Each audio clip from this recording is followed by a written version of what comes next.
Kita pada hari ini. Bismillahirrahmanirrahim. Assalamualaikum warahmatullahi wabarakatuh. Waalaikumsalam warahmatullahi Wabarakatuh. wabarakatuh.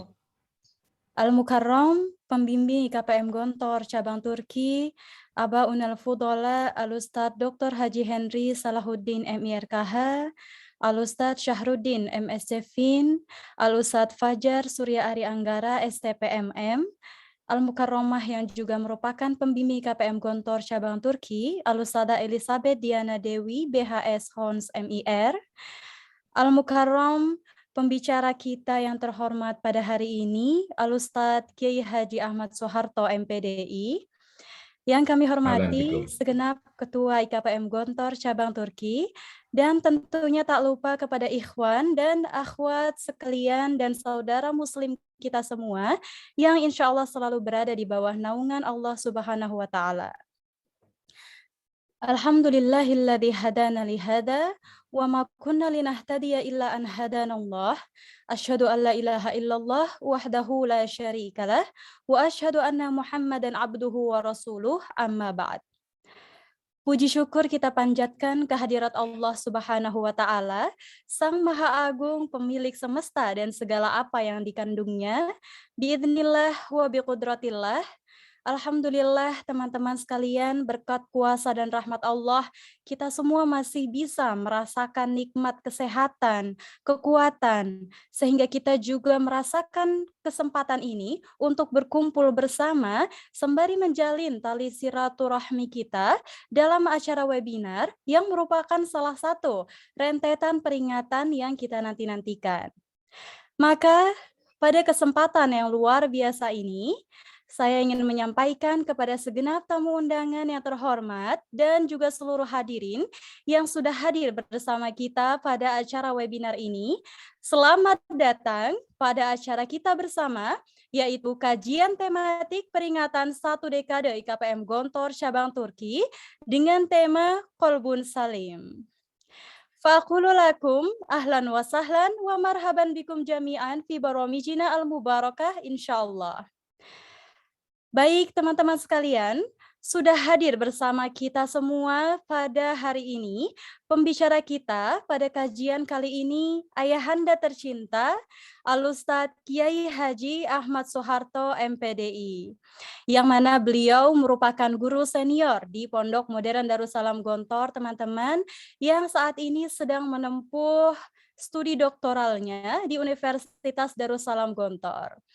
Dan beliau dahulu pernah diamanahi untuk menjadi perintis Gontor Putra Kampus 4 di Banyuwangi, yang kemudian mengemban amanah sebagai Bapak Pengasuh Gontor Putri Kampus 1 di Mantingan. Dan teman-teman, beliau juga merupakan penulis yang telah merilis beberapa buku, yang salah satunya adalah buku yang berjudul Kolbun Salim. Dan ada kabar baik untuk teman-teman sekalian, bagi teman-teman yang ingin mengakses bukunya, teman-teman bisa mengakses buku tersebut secara gratis, yang akan dibagikan linknya oleh operator kita pada room chat Zoom meeting ini. Baik, ayatuhal ikhwan wal akhwat, asatid wal ustadzat, untuk mengawali acara kita pada hari ini, langsung saja kita buka acara webinar 1 dekade KPM Gontor Cabang Turki ini dengan bacaan Al-Basmalah. Bismillahirrahmanirrahim. Baik, memasuki agenda selanjutnya, yaitu pembacaan ayat suci Al-Quran yang akan dilantunkan oleh Al-Ustadz Irnova Purwanto, yang akan membacakan surah Asy-Syu'ara ayat 80 sampai dengan 89. Kepada yang bertugas, kami persilahkan. Assalamualaikum warahmatullahi wabarakatuh. Waalaikumsalam warahmatullahi wabarakatuh. A'udzu billahi minasy syaithanir rajim. Bismillahirrahmanirrahim.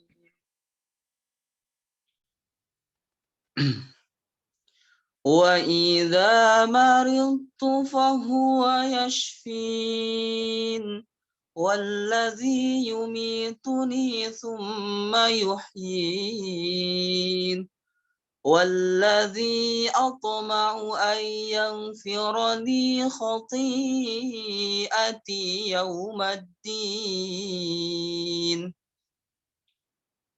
رب هب لي حكما وألحقني بالصالحين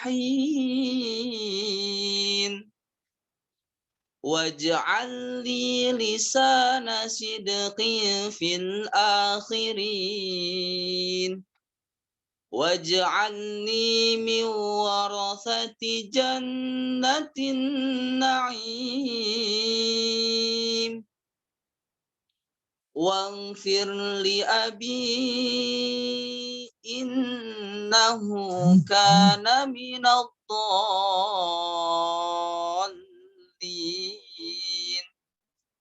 ولا تخزني يوم يبعثون يوم لا ينفع مال ولا بنون إلا من أتى الله بقلب سليم وأزلفت الجنة للمتقين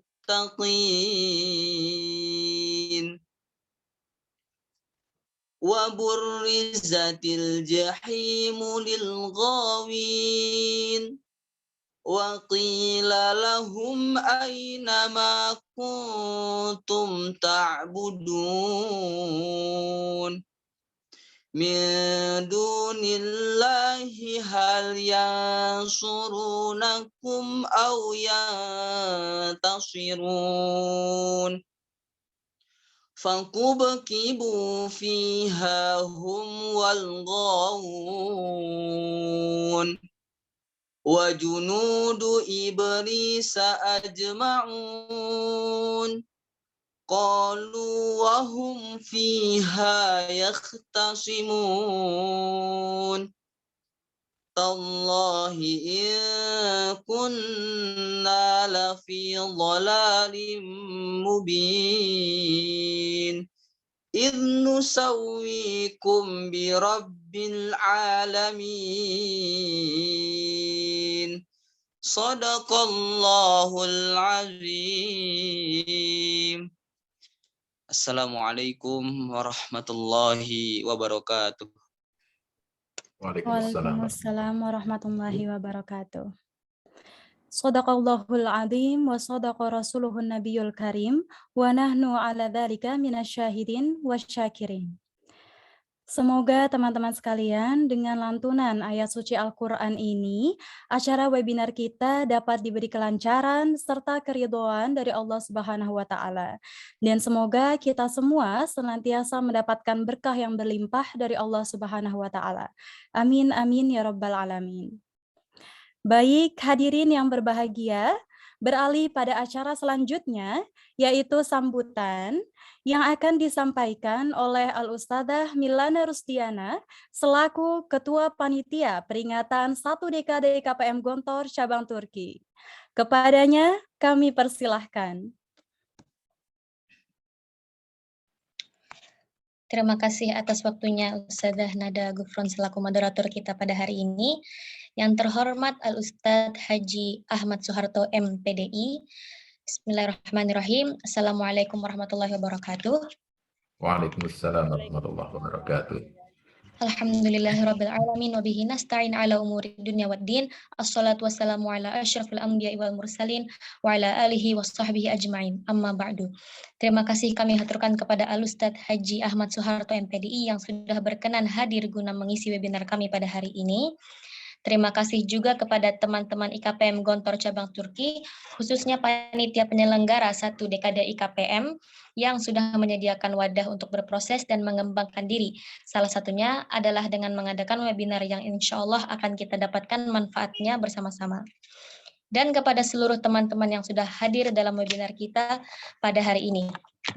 Webinar pada hari ini merupakan salah satu bentuk kegiatan dalam rentetan 10 tahun IKPM cabang Turki, yang dimana dalam rentetan kami dibagi kepada beberapa divisi, yakni olah zikir seperti webinar pada hari ini, olah fikir, olah rasa, dan olah raga. Semoga dengan webinar pada hari ini membawa kebaikan serta keberkahan buat teman-teman, buat kita semua. Amin ya Rabbal Alamin. Saya kembalikan ke moderator. Terima kasih. Wassalamualaikum warahmatullahi wabarakatuh. Waalaikumsalam warahmatullahi wabarakatuh. Terima kasih banyak kepada Ustadzah Milana yang sudah menyampaikan sambutan yang luar biasa kepada kita semua. Baiklah teman-teman sekalian, langsung saja kita memasuki acara inti yang kita nanti-nantikan, yaitu kajian tematik yang bertajuk Qalbun Salim, yang akan disampaikan oleh Ayahanda tercinta Al-Ustadz Kiai Haji Ahmad Soeharto, MPDI. Kepada Ayahanda tercinta, kami haturkan. Terima kasih atas waktunya. Untuk mengecek lagi apakah suara saya bisa masuk? Bisa, Ustadz. Masuk, Ustaz. Oh, bisa ya, alhamdulillah. Ya. Wah. Baik, terima kasih. Assalamualaikum warahmatullahi wabarakatuh. Waalaikumsalam warahmatullahi wabarakatuh. Waalaikumsalam warahmatullahi wabarakatuh. Innal hamdalillah nahmaduhu wa nasta'inuhu wa nastaghfiruh wa na'udzu billahi min syururi anfusina wa min sayyiati a'malina. May yahdihillahu fala mudhillalah wa may yudlilhu fala hadiyalah. Asyhadu an la ilaha illallah wahdahu la syarikalah wa asyhadu anna sayyidana wa maulana Muhammadan abdullahi wa rasuluh la nabiyya ba'dah.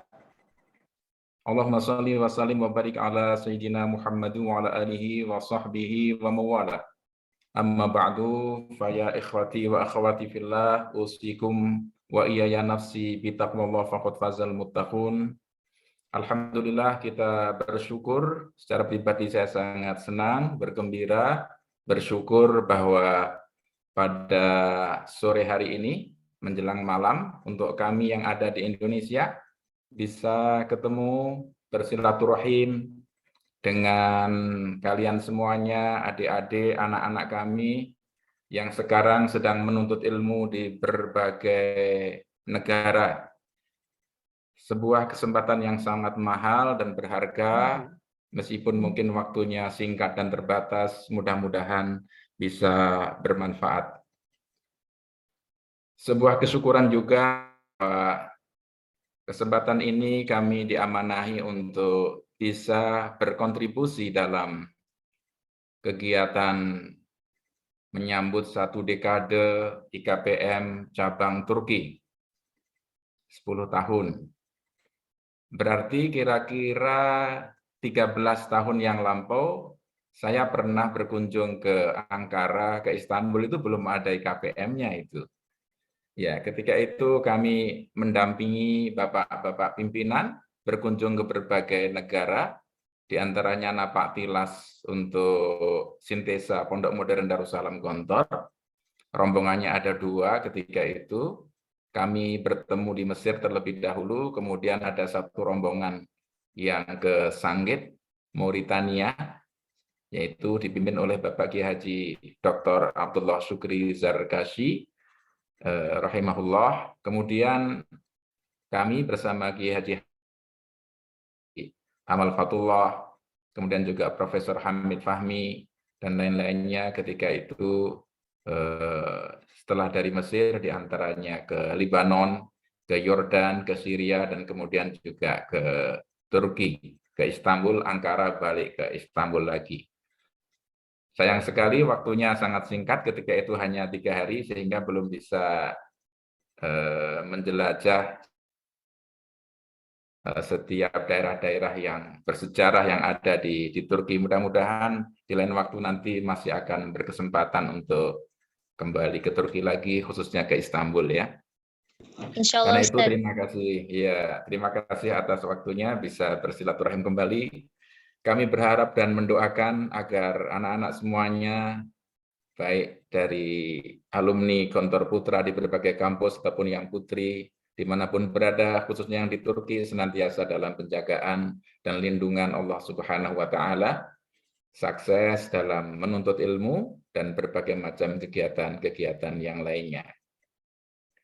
Baik para ikhwah dan akhwat fillah, ini temanya bukan pilihan saya ya, barangkali yang lainnya perlu diberitahu bahwa ini memang tema yang sudah diajukan oleh panitia gitu.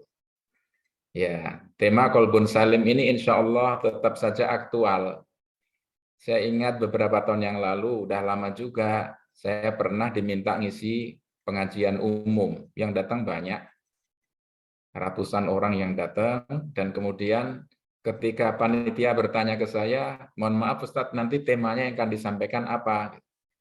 Saya sampaikan, insya Allah saya akan membahas masalah sholat. Gitu. Tampaknya panitia sedikit kecewa, karena mereka berharap saya menyampaikan tema-tema yang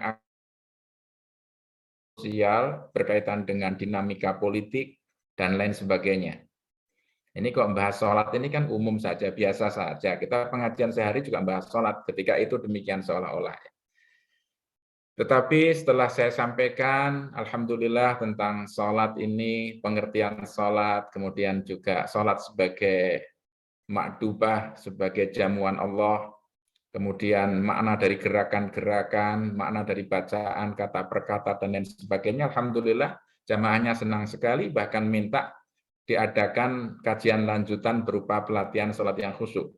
Dan akhirnya Alhamdulillah itu menjadi buku sistematika sholat. Jadi dari kajian itu menjadi buku sistematika sholat. Alhamdulillah. Demikian pula Qalbun Salim ini. Qalbun Salim juga demikian. Artinya, mungkin temanya sering kita dengar, tetapi ini sangat urgen, ini sangat penting sekali berkaitan dengan kita sehari-hari. Ya, ini slide-nya bisa mulai dijalankan, silakan. Ya. Jadi para ikhwah dan akhwat fillah, tema ini tetap aktual menurut saya dan antum semuanya tentu saja, karena berkaitan dengan kondisi kita sehari-hari. Akhlak kita, ibadah kita, amal saleh kita sangat dipengaruhi oleh hati kita. Hati di mana Allah Subhanahu wa Ta'ala nanti akan melihat, innallaha la yanzuru ila ajsamikum wala ila suwarikum walakin yanzuru ila qulubikum, kepada hati kita semuanya ya. Nah, Islam mengajak kepada umatnya untuk memperhatikan kebersihan lahir dan batin. Jadi tidak hanya lahiriah saja, sebagaimana orang-orang barat, atau batiniah saja, sebagaimana orang-orang penganut agama tertentu, tetapi lahir dan batin. Tapi tentu saja yang batin diutamakan. Lahir dan batin ini berkaitan, tidak akan terpisahkan satu dengan yang lainnya.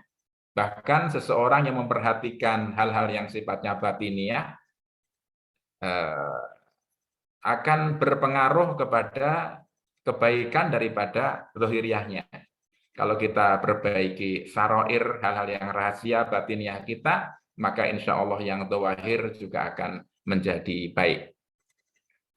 Al-qalb atau hati mempunyai posisi sentral dalam kehidupan manusia. Ya, ibarat sebuah mobil itu adalah mesinnya, ibarat sebuah kerajaan dia adalah rajanya, dan dalam kehidupan masyarakat dia adalah pemimpinnya.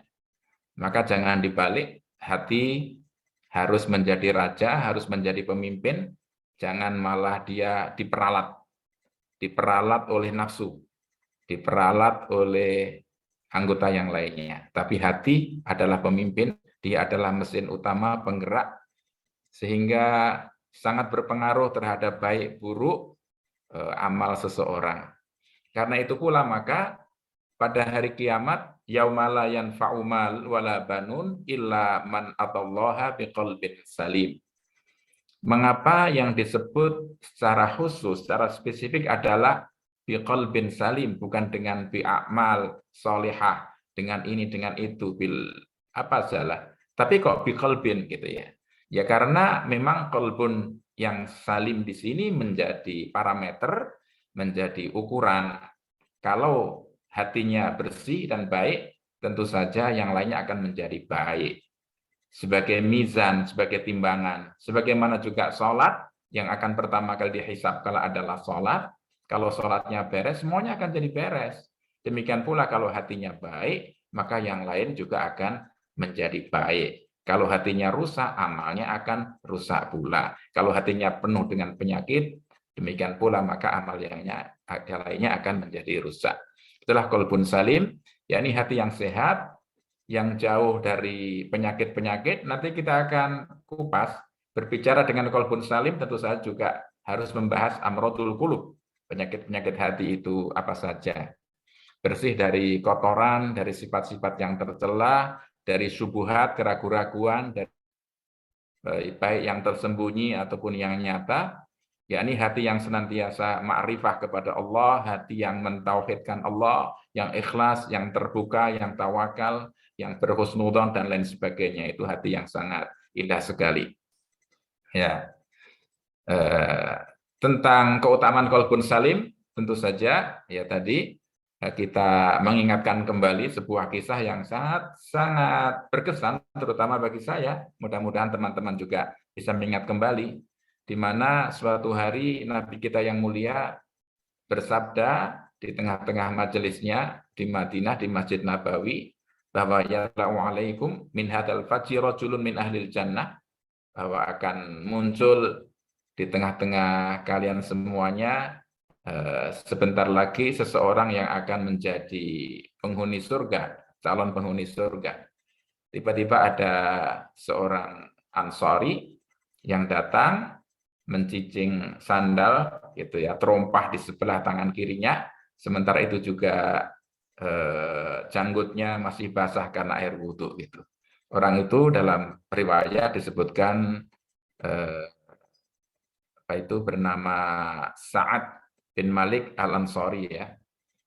Setelah itu terjadi pada hari yang kedua, Nabi kita berkomentar, yatlu alaikum min hadal fajri rajulun. Beliau lagi yang muncul sampai 3 kali, sehingga seorang pemuda yang bernama Abdullah bin Amr bin As itu penasaran dan mendatangi rumah seorang Ansari tersebut, yakni Sa'ad bin Malik Al-Ansari, kemudian mencari alasan untuk bisa bermalam di rumahnya. Sehingga Abdullah bin Amr bin As mengatakan, wahai Bapak Sa'ad bin Malik, saya sedang punya sedikit masalah dengan orang tua saya menghindari beliau selama 3 hari ini, karena itu kalau Anda berkenan saya ingin menginap bermalam di rumah Anda. Dia mencari alasan untuk bisa menyertai orang tersebut, dengan harapan nanti akan mengetahui apa rahasianya, apa amal ibadahnya, sehingga beliau menjadi orang yang oleh Nabi dijamin termasuk calon penghuni surga. Setelah diperhatikan, ternyata orang ini tidak mempunyai amalan yang istimewa. Bahkan disebutkan dalam riwayat itu, beliau tidak menghidupkan malam dengan qiyamul lail berkepanjangan. Biasa saja seperti jamaknya manusia yang lain. Hanya saja orang ini senantiasa berkata baik. Orang ini senantiasa kelihatan riang, senang begitu, menyenangkan orang yang memandang, berkata benar, berkata baik itu. Sampai 3 hari selesai, tidak ada sesuatu yang dahsyat, yang menakjubkan, yang Abdullah bin Amr bin As terus terang, mohon maaf, saya minta maaf sebelumnya, bahwa sebenarnya saya tidak punya masalah dengan bapak saya. Cuman saya memang mencari alasan agar bisa bermalam di sini karena saya penasaran di mana Nabi yang mulia menyebut Anda sampai 3 kali bahwa Anda termasuk calon penghuni surga. Nah, kemudian beliau berkata, wallah ma huwa illa ma ra'ait. Ya, jadi tanya apa amalan Anda yang menyebabkan Anda masuk surga kelak. Ternyata wallahi ma huwa illa ma ra'ait. Demi Allah, tidak ada selain apa yang Anda lihat. Ghaira annani la ajidu ala ahadin minal muslimina fi nafsi ghishan wala hasadan ala khairin a'tahullahu iyah. Ini yang terpenting. Tapi aku tidak mendapatkan dalam diriku keinginan-keinginan jelek. Tidak ada hasad, tidak ada penyakit-penyakit hati yang menggerogoti hatinya, sehingga beliau senantiasa berhusnudzon. Beliau senantiasa mensikapi yang positif kepada saudara-saudara seiman. Tapi justru itu, kata Abdullah bin Amr bin As, hadhil lati balaghatka wa hiya lati la nutiq. Inilah sesuatu yang sampai kepada Anda atau derajat Anda sampai ke sana. Justru hal ini yang kami tidak mampu melakukannya. Nah, banyak orang yang mungkin mampu beribadah luar biasa, berpuasa banyak, menghidupkan malam dengan tahajud, infak sedekah, ya. Tapi sedikit orang yang mampu menjaga qalbun salim, ya. Padahal ini sangat urgen, sangat sentral, sangat strategis dan berkaitan dengan ibadah dan amal saleh kita yang lainnya. Ya. Kita lanjutkan slide-nya, silahkan. Ya, kita juga secara ringkas akan mengenal al-qalb dan tabiatnya. Ya, qalbun itu ada dua macam, yaitu ada yang fisik, ada juga yang non fisik, ya. Ya, ada yang mengartikan qalb itu ya hati, ada juga yang mengatakan kibdah atau jantung. Itu secara fisik tidak masalah, ya. Karena memang jantung ada sendiri, hati ada sendiri. Dan itu mempunyai peran yang sentral pula dalam kehidupan kita, dalam kesehatan kita. Hati itu kan dengan liver yang peranannya luar biasa dalam ilmu kesehatan. Jantung yang memompa darah dan lain sebagainya luar biasa kemampuan-kemampuannya.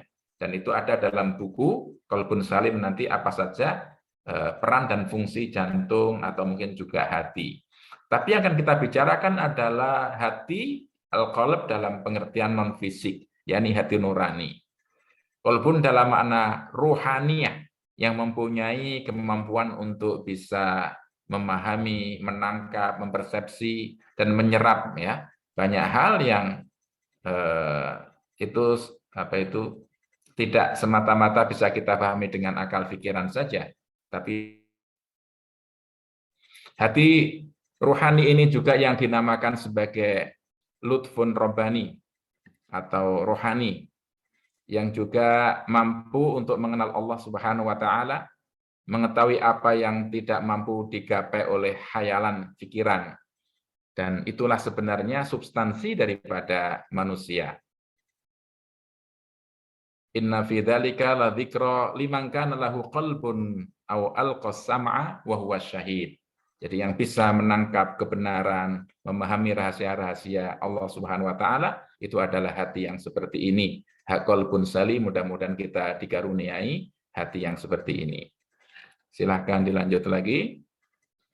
Ya.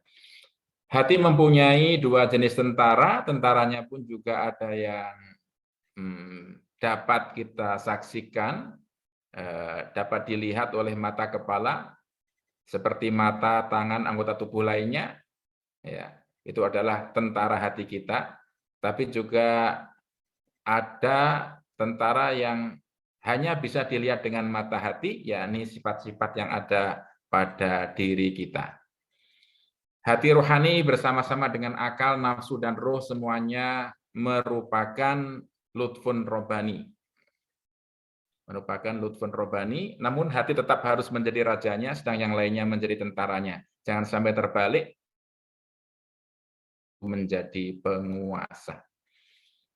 Dalam sebuah kitab Kimia Sa'adah itu ya, itu kalau tidak salah Imam Ghazali, Kimia Sa'adah, beliau membahas bahwa apa watak-watak sifat dan karakter yang dimiliki oleh manusia dan dominan dalam dirinya, itulah substansi manusia itu. Ketika seseorang dikuasai oleh sifat-sifat kebinatangan, artinya di sini syahwat, ya syahwat kebinatangan, di mana binatang itu yang dikejar hanyalah pelampiasan nafsunya atau syahwatnya. Dan kemudian manusia ini didominasi oleh karakter hedonis seperti itu, maka hakikat atau substansi dia sebenarnya meskipun wujudnya manusia, tetapi substansi dia adalah seperti kal-an'am, seperti binatang. Kalau kemudian nafsunya itu kekuasaan sehingga dia berani tiran menindas orang lain, maka dalam hal ini sebenarnya meskipun wujudnya manusia, tapi substansi dia tidak lebih dari serigala. Ya. Nah, disinilah maka apa yang dominan dalam diri kita itu. Jangan sampai hati kita didominasi oleh hawa nafsu, oleh berbagai macam penyakit yang ada di dalamnya, tapi harus kita bersihkan. Hati itu ibarat cermin. Selama ia bersih dari kotoran dan noda, maka segala sesuatu dapat, tetapi jika cermin itu dipenuhi oleh noda, sementara tidak ada yang membersihkannya, maka dia tidak akan mampu melaksanakan fungsinya dengan baik. Setiap kali kita melakukan sebuah dosa dan kemaksiatan, Nabi kita mengatakan, idza adnaba abdun, seorang hamba melakukan dosa, kutibat nuqtatus sauda fi qalbihi, maka akan tertulis sebuah noktah, noda hitam di dalam hatinya. Semakin besar maksiat dan dosanya, semakin besar noda hitamnya, dan nanti kalau terus-menerus dia melakukannya akan bertumpuk-tumpuk sehingga menjadi ron, kalla bal rona ala qulubihim ma kanu yaksibun, sehingga menjadi tutup. Nah, ketika hati sudah tertutup berlapis-lapis noktah-noktah hitam itu, maka cahaya, hidayah, kebenaran, hikmah, ilmu pengetahuan tidak akan masuk ke dalamnya. Nah, inilah hati kita menjadi cermin. Tapi sebaliknya, qalbun salim, hati yang jernih, hati yang bersih, maka insya Allah hati itu masih akan tetap bisa sensitif, bisa memahami, bisa menangkap hikmah, cahaya kebenaran akan bisa masuk, ilmu diserap, dan lain sebagainya. Hati bisa berkarat, ya, tasda kama yasda'u al-hadid, karena itu maka dengan jalan kita ingat kepada kematian dan membaca Al-Quran, insya Allah hati kita akan dibersihkan. Silakan dilanjutkan. Ya. Hal-hal yang berkaitan dengan hati, ini saya tidak kupas, saya bacakan saja. Ada kolbun, ada fuad, ada akal, ada lubun, ada nafsun, ada roh, ya. Sering, ya, kalau roh jelaslah itu nyawa, nafsun itu jiwa, ya, esensi dan eksistensi manusia. Lubun itu diartikan inti dari akal pikiran. Akal adalah kemampuan untuk mengetahui, memisahkan yang baik dan tidak, dan seterusnya. Sementara fuad itu muradid, kata lain dari qalb, hanya saja dia lebih peka, lebih sensitif gitu. Sedangkan kolbun, ini secara maknawi kita bicarakan, tetap saja dinamakan kolbun karena sering berubah-ubah, litaqallubihi, ya. Itu beberapa hal yang kadang-kadang jumbuh, ya, iltibas antara satu dengan yang lainnya, hendaknya kita pahami. Baik, silahkan dilanjut lagi.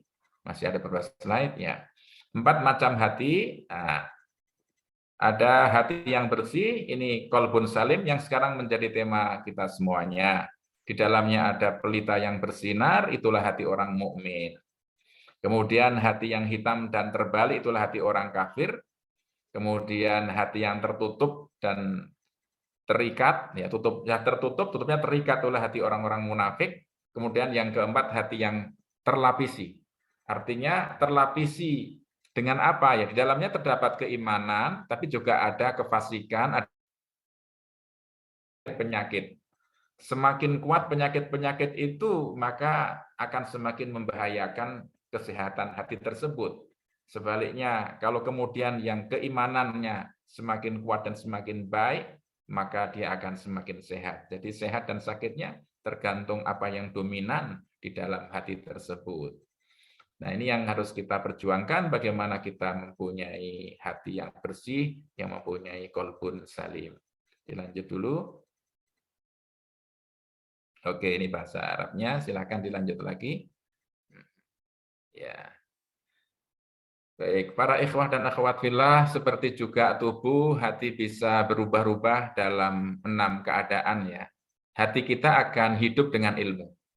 Maka bersyukurlah antum semuanya yang sedang mengembara menuntut ilmu, semakin banyak ilmu yang kita dapatkan, maka itulah makanannya. Dan itu nutrisi hati. Dan itu akan membuat hati kita hidup. Ya, sebaliknya hati kita akan mati dengan kebodohan.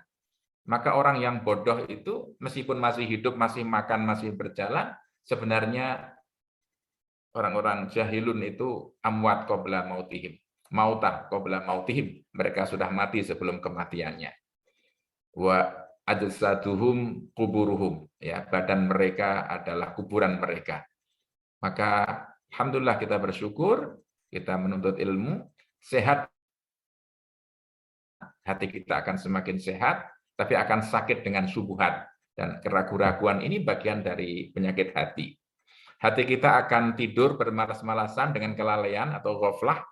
Dan itu juga sekarang ini luar biasa, penyakit yang menyebabkan kita ghaflah, ya. lalai dari tugas utama, dari skala prioritas, dari amanah.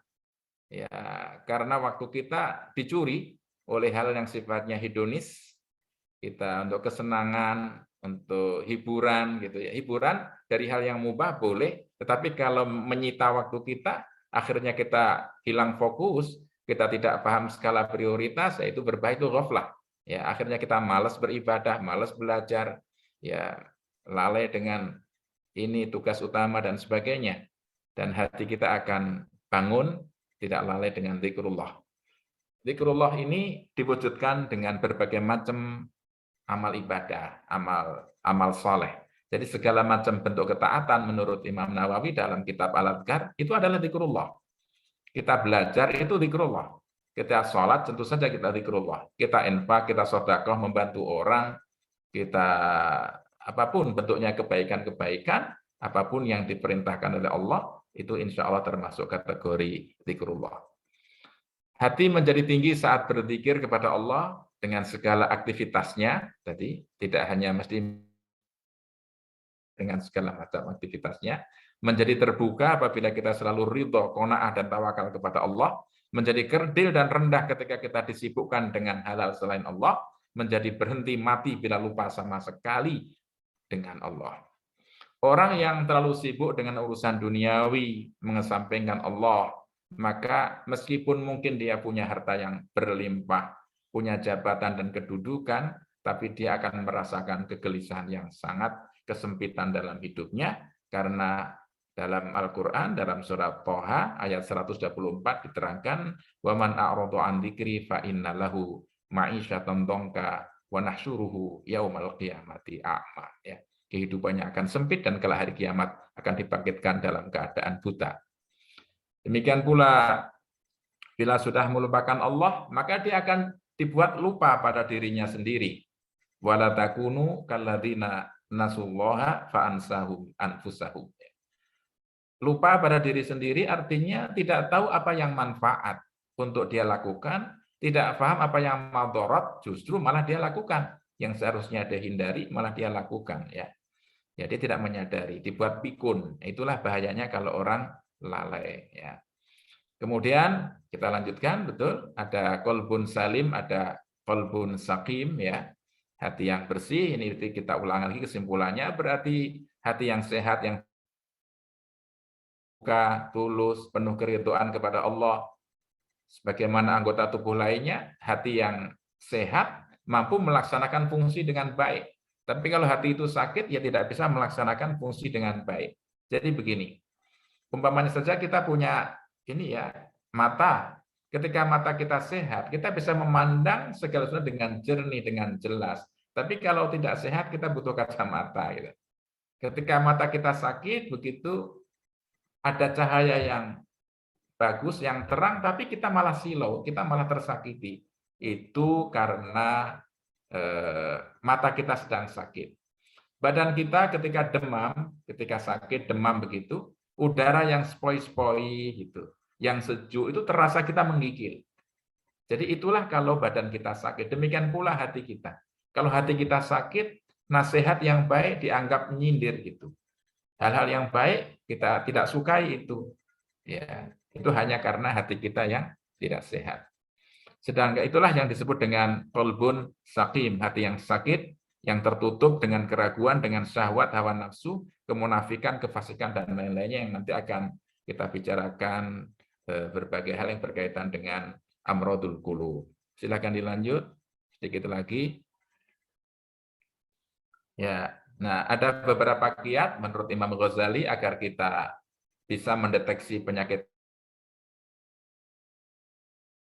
Penyakit hati ini kan berbahaya sekali dibanding penyakit badan. Ya, penyakit hati lebih berbahaya karena bisa merusak, membatalkan iman, merusak amal kita, menyengsarakan kita di dunia dan di akhirat. Kalau penyakit badan ya begitu saja. Tapi faktanya manusia lebih care terhadap penyakit-penyakit badan, sakit sedikit, mengeluarkan duit jutaan, mencari dokter, antri, dia lakukan. Keluar negeri, dia datangi untuk kesehatan fisik. Sementara itu penyakit hatinya, dia malah marah-marah kalau diberitahu bahwa hatinya sakit itu ya. Ya, hendaknya ada beberapa kiat kita mencari guru, maka sangat baik kalau kita mempunyai musyrif, musyrifah, kita mempunyai guru, kiai, ustadz kita yang mempunyai basirah, ketajaman pandangan, yang dengan ketulusannya akan membimbing kita dan mengoreksi kesalahan-kesalahan kita. Kalau tidak, minimal kita membutuhkan teman yang ikhlas, yang tulus, ya, yang dengan demikian dia akan menyampaikan kepada kita hal-hal yang baik untuk kita. Karena dikatakan bahwa temanmu yang benar dialah yang berkata benar tentang dirimu, bukan hanya yang selalu membenar-benarkan dirimu gitu ya. Mengambil manfaat dari orang yang hasud itu juga bisa. Kullu dzi ni'matin, yang punya atau mendapatkan nikmat dari Allah itu biasanya diiri oleh orang lain. Tidak apa-apa, orang yang iri biasanya ainus sukhti itu tubdil masawiyah ya. Maka akan tampak, dia akan teliti sekali hal-hal yang jelek sekecil apapun dari diri kita akan tampak di mata dia. Tidak apa-apa. Seperti itu kita bisa belajar untuk introspeksi, nggak usah dimarahi, nggak usah dibenci orang seperti itu membantu kita untuk memperbaiki diri ya. Kemudian juga melalui pergaulan yang luas sehingga kita bisa bercermin, meneladani orang-orang yang baik, yang soleh, sekaligus kita bisa belajar dan menghindari perilaku dan watak-watak karakter orang-orang yang tidak baik. Itu beberapa metode gimana kita mendeteksi penyakit hati kita. Dilanjut sedikit lagi. Ya, ini beberapa penyakit hati, ya ada 6, mestinya banyak, tapi yang kita sebutkan beberapa saja, dan tampaknya penyakit hati ini akan bercabang gitu ya. Kalau muncul satu gitu, kemudian tidak segera diobati, maka dia akan melahirkan penyakit-penyakit yang lainnya. Ya, nanti kita luaskan dengan dialog ya. Tapi yang di sini kami sampaikan secara ringkas saja. Yang pertama adalah kebakhilan. Ya, enggan berinfak dan bersedekah. Bakhil ini adalah penyakit yang jelek dan disebutkan dalam sebuah hadis bahwa iman dan kebakhilan asyuh wal iman la mu'min au fi qalbi mu'min. Artinya orang kalau beriman tidak mungkin dia menjadi bakhil. Jadi kalau ada orang ngaku mukmin tapi dia bakhil, itu berarti ada masalah dengan imannya. Karena keimanan dan kebakhilan itu dua hal yang tidak bisa ketemu di satu hati seseorang. Ya, kebakhilan inilah yang dinasihatkan Nabi untuk kita hindari, karena ternyata yang menghancurkan umat-umat terdahulu adalah asyuhu, yakni kebakhilan. Bedanya apa asyuhu dengan al-bukhlu? Kalau al-bukhlu itu ya kebakhilan, yakni tidak menunaikan hal-hal yang diwajibkan oleh Allah untuk kita keluarkan. Zakat itu kan wajib, tidak kita keluarkan, itu bakhil namanya. Ya. Kemudian juga sebagai orang tua wajib menafkahi keluarganya, istri dan anak-anaknya. Kok kemudian yang enggak menafkahi itu juga bakhil. Orang tua bakhil. Mudah-mudahan orang tua kita enggak ada yang bakhil ya. Insya Allah tidak ada. Tapi kadang-kadang kita dengar begitu ya. Bahkan untuk dirinya sendiri bakhil, untuk keluarganya bakhil. Itu padahal hal yang wajib. Menghormati tamu yang wajib. Tamu sudah dari jauh ke tempat kita, silaturahim gitu kan. Masa minum aja enggak, kue aja enggak gitu kan. Itu Kak. Padahal Allah Nabi kita memerintahkan kita untuk memuliakan tamu. Ikramud dhuyuf itu kan wajib. Nah, itu kalau orang seperti itu bakhil juga itu ya. Nah, ternyata kata Nabi kita yang menyebabkan umat-umat terdahulu itu akhirnya saling membenci, timbullah berbagai kriminalitas, perampokan dan sebagainya karena orang-orang kayanya pada bakhil-bakhil. Akhirnya diambil paksa oleh orang-orang miskin itu. Sehingga mereka saling membenci, berselisih, timbul berbagai macam kriminalitas. Nah, bakhil ini bisa berupa materi, tapi juga bisa bakhil dengan ilmunya. Itu orang-orang Yahudi yang mereka paham tentang Nabi, paham kitab Taurat, ngerti banyak hal, tapi mereka justru bakhil, karena itu mereka sembunyikan. Mereka sembunyikan, mereka tidak mau sharing kebenaran, untuk menerima kebenaran, itu karena kebakhilan mereka, dan akhirnya yaktumun apa yang mereka ketahui. Ya, kita jangan termasuk orang-orang yang bakhil seperti itu, maka harus kita latih dengan infak, dengan sedekah ya. Kemudian hasad, ini juga penyakit yang luar biasa. Hasad ini artinya tidak senang kalau ada nikmat yang diberikan Allah kepada orang lain gitu ya. Dan dia ingin agar nikmat itu hilang gitu ya. Ada yang ingin supaya nikmat itu hilang, ada yang lebih parah lagi nikmat itu supaya pindah ke tempat dia gitu. Nggak suka kalau ada orang lain yang dapat nikmat, dia ingin itu kepada saya itu gitu. Jadi itu, atau minimal saya nggak dapat, ya mudah-mudahan dia nggak dapat juga gitu. Jadi nggak senang begitu ya. Ada juga yang ketika melihat nikmat di tangan orang lain itu, dia ingin mempunyai nikmat seperti itu. Dan dalam hatinya supaya sama-sama, itu juga masih hasad namanya gitu. Tetapi kalau kita melihat orang mempunyai nikmat, kemudian kita ingin mendapatkan nikmat itu tanpa ada perasaan, harapan, keinginan supaya nikmat yang ada di orang lain itu lenyap, nah itu nggak apa-apa. Dan itu namanya ghibthah. Dan itu dibolehkan, justru dianjurkan untuk hal-hal yang baik. Kalau kita melihat orang kaya, kemudian dermawan gitu kan ya. Wah, saya pengen juga seperti dia, saya punya kekayaan, saya bisa dermawan. Mudah-mudahan orang itu nikmatnya tetap, mudah-mudahan dia tetap dermawan, dan saya juga mudah-mudahan dapat rezeki seperti dia, bisa infak, bisa sedekah. Itu ghibthah, itu tidak apa-apa. Orang yang mendapat ilmu, mendapatkan pemahaman terhadap agama, pada Al-Quran, kemudian dia yang malam digunakan untuk mendidik, mengajar, berdakwah, ya, dan kita ingin itu orang punya ilmu, ilmunya bermanfaat, berkah. Saya juga ingin belajar agar bisa berdakwah, mendidik, mengajar. Tidak apa-apa, itu ghibthah. Dan termasuk kategori wa fi dzalika falyatanafasil mutanafisun ya. Itu. Tapi hasad ini berbahaya sekali. Dan ini termasuk penyakit-penyakit dan dosa-dosa yang awal-awal dilakukan. Jadi ceritanya iblis itu menjadi takabur pertama karena hasad kepada Adam yang dimuliakan Allah sedemikian rupa. Qabil itu membunuh saudaranya Habil karena hasad. Karena kurbannya Habil diterima, sementara kurbannya Qabil tidak diterima. Saudara-saudaranya Yusuf kemudian merekayasa Nabi Yusuf seolah-olah dimakan serigala padahal dimasukkan ke dalam sumur yang kering, itu juga karena hasad. Jadi hasad ini memporak-porandakan. Dan akhirnya mencerai-beraikan. Para ikhwan dan akhwat fillah, harus kita waspadai bahwa justru banyak hasad ini sasarannya orang-orang dekat loh. Kepada orang lain kadang banyak yang nggak hasad. Ada orang lain nggak kita kenal berhasil, sukses, nggak hasad, orang lain nggak kenal. Justru hasad ini menghinggapi seseorang terhadap teman-teman dekatnya, terhadap saudara-saudaranya, terhadap famili-familinya, terhadap kolega-koleganya. Inilah berbahayanya. Dan karena hasad inilah maka bercerai-berai keluarga, karena hasad inilah kemudian tidak harmonis. Satu institusi ada yang hasad, tidak harmonis. Ya, padahal kita tahu bahwa orang yang hasad itu sebenarnya dia protes kepada Allah. Dia tidak yakin bahwa Allah yang membagi nikmat ya. Dia protes kepada Allah ya. Nah, maka hendaknya kita hindari sifat dan karakter seperti itu. Kita menyadari bahwa semua nikmat itu dari yang kuat terhadap qada dan qadar dan lain sebagainya. Baik, kita lanjut lagi. Penyakit yang ketiga adalah takabur ya. Takabur itu tinggi hati, congkak, sombong ya kepada orang lain. Juga demikian, takabur ini berarti menolak kebenaran, merendahkan orang lain dan menganggap orang lain itu lebih rendah dari dirinya, dan itu biasanya karena merasa dirinya itu lebih baik. Dan itu seringkali disebabkan karena ilmu, jadi harus waspada.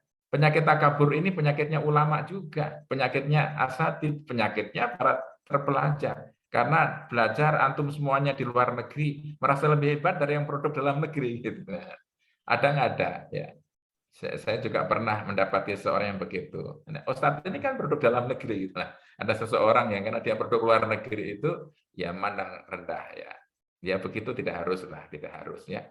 Jadi karena ilmu seseorang bisa menjadi takabur, karena nasab menjadi takabur. Seperti iblis, ana khairun minhu, khalaqtani min nar wa khalaqtahu min tin. Seolah-olah kalau bahannya nasabnya itu dari api lebih baik daripada tanah. Itu penyakit-penyakit iblis yang harus dihindari. Maka orang takabur ini tidak akan masuk surga dan tempatnya di neraka. Ya, yang harus kita hindari, ya Allah.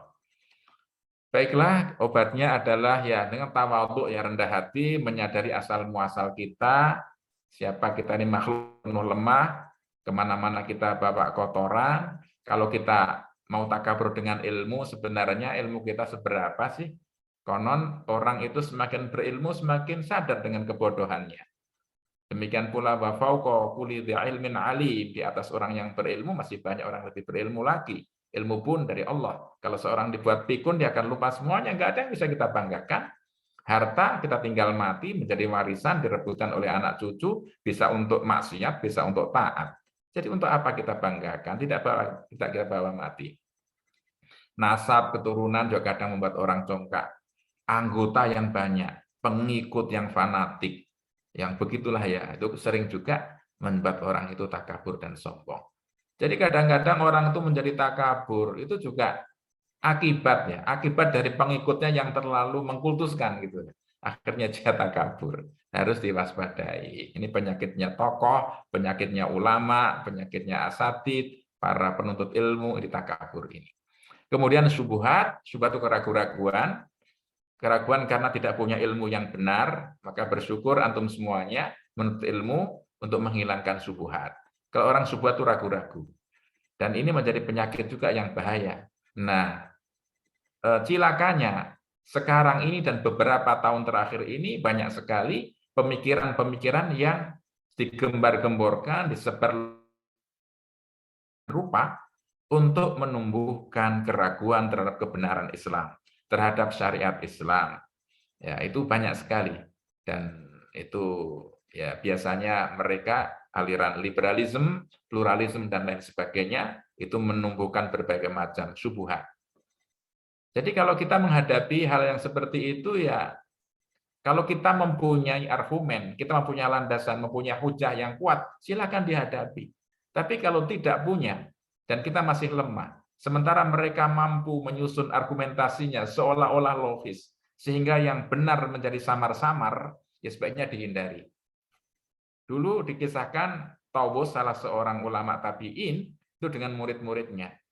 Kalau majelisnya didatangi oleh tokoh-tokoh Mu'tazilah, dan kemudian mulai berargumen, berdebat, Tawus menutup telinganya, dan santri-santrinya disuruh tutup telinga semua, tutup telingamu. Sehingga orang Mu'tazilah tadi ngomong apa aja nggak kedengaran.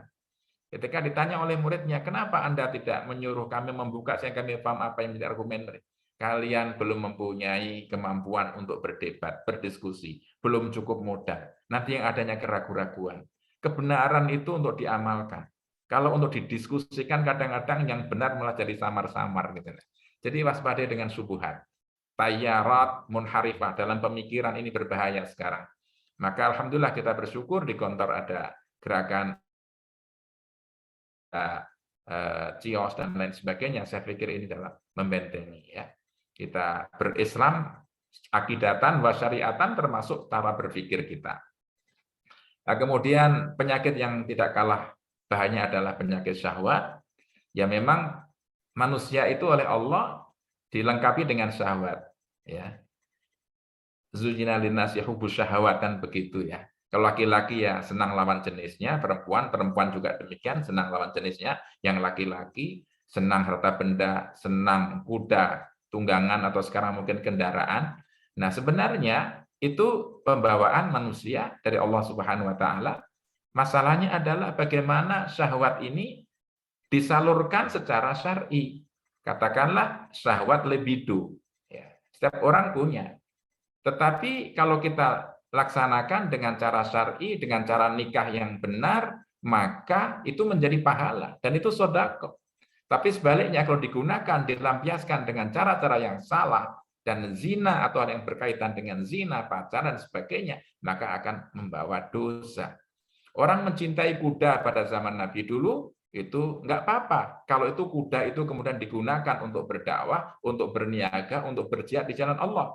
Demikian pula kita senang kendaraan, boleh membeli kendaraan, beri mobil silakan. Tetapi jangan sampai itu melalaikan. Kita gunakan kendaraan itu untuk mencari ilmu, untuk berdakwah. Demikian pula harta benda yang lain-lainnya. Kalau tidak, nanti kita akan terperosok dalam kehidupan yang hedonis, yang permisif, yang konsumtif, dan itu akan merusak.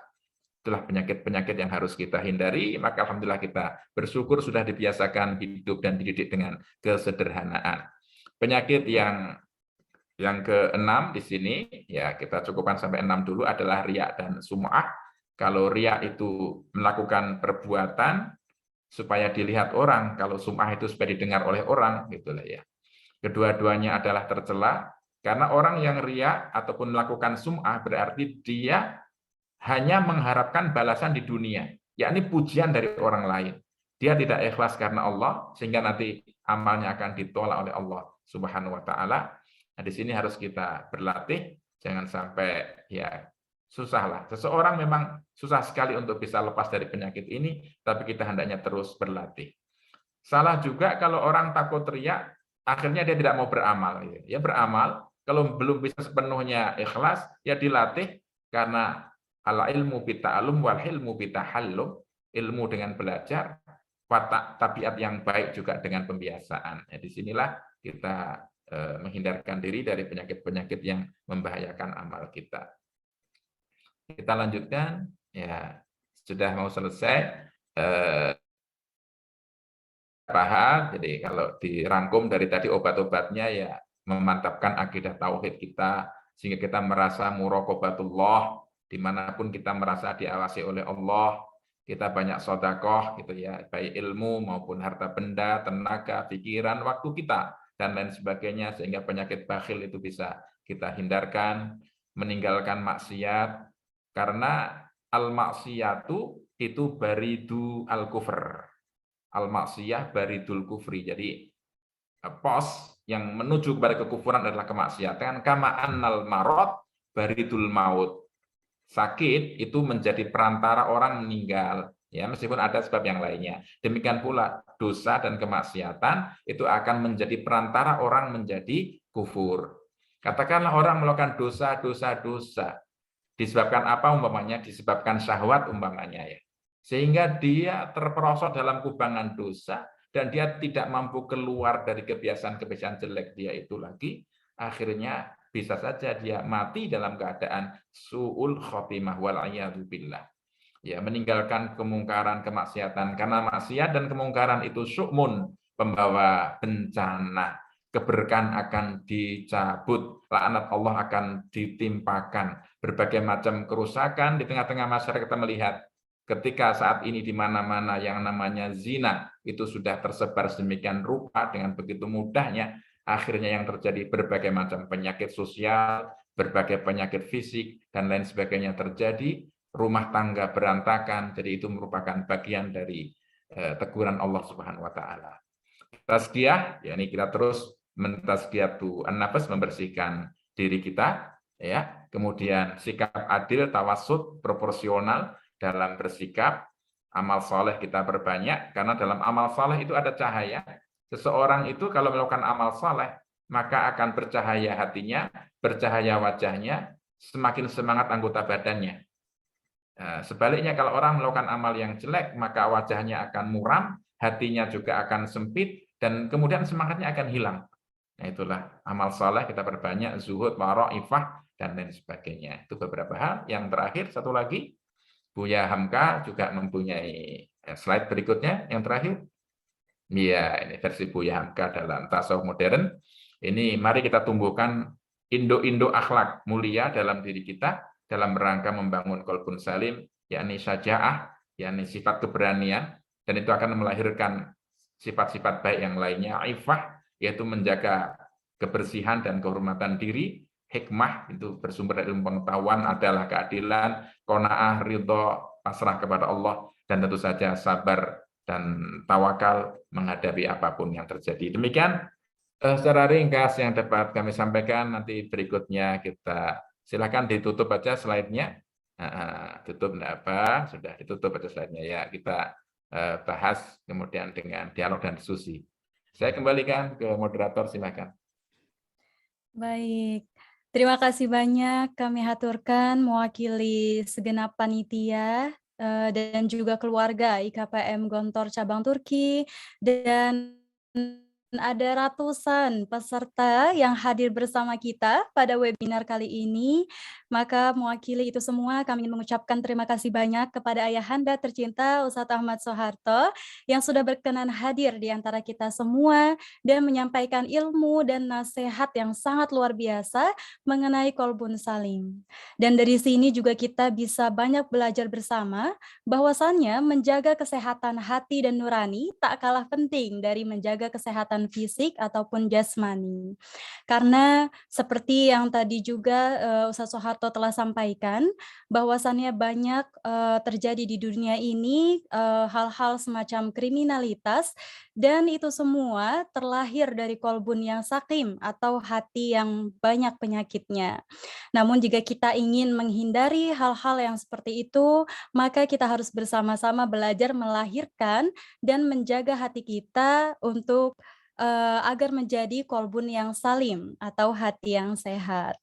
Baik teman-teman sekalian, sebagaimana kita telah bersama-sama menyimak kajian yang telah disampaikan oleh pembicara kita yang terhormat, Al-Ustadz Ahmad Soeharto. Untuk itu, saat ini kami ingin memberi kesempatan bagi teman-teman untuk mengajukan pertanyaan mengenai kajian yang mengenai Kolbun Salim ini. Dan jika teman-teman ingin bertanya, teman-teman boleh menuliskan pertanyaannya di room chat Zoom meeting kita, maupun teman-teman juga boleh mengangkat tangan dengan menggunakan fitur raise hand yang tersedia di laman Zoom.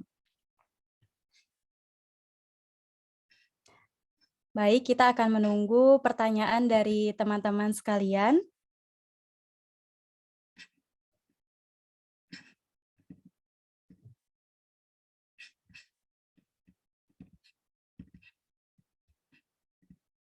Baik, sepertinya sudah ada teman kita yang bertanya. Ada yang angkat tangan itu, Mas Adam? Oke, baik. Ada teman kita yang bertanya, Mas Adam. Boleh membuka mikrofon untuk mengajukan pertanyaannya kepada pembicara kita.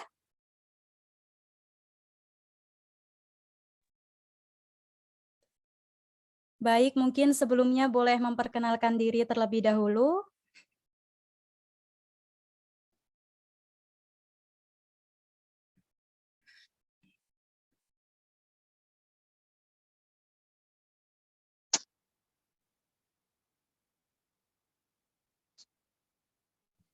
Baik, Mas Adam boleh langsung menanyakan pertanyaannya. Sepertinya mikrofonnya sudah terbuka.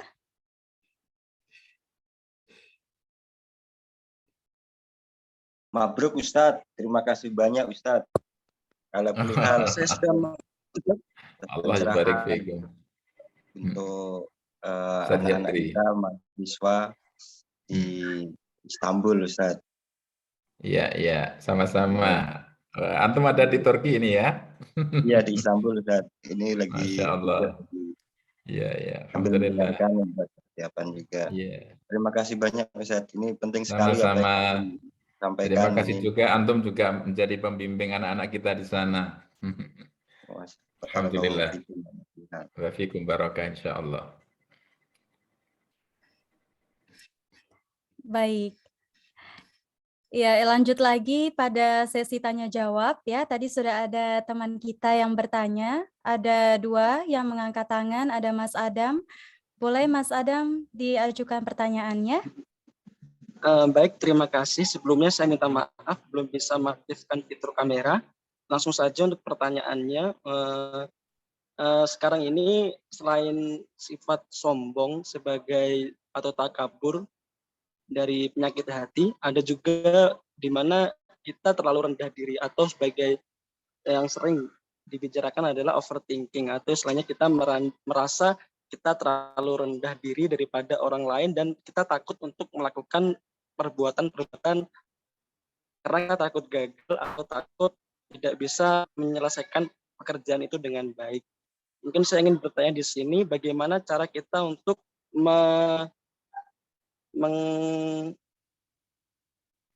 melawan overthinking dari diri kita sehingga kita berani untuk berbuat kebaikan. Mungkin itu aja Ustaz. Oke, terima kasih. Baik, terima kasih banyak Mas Adam atas pertanyaannya.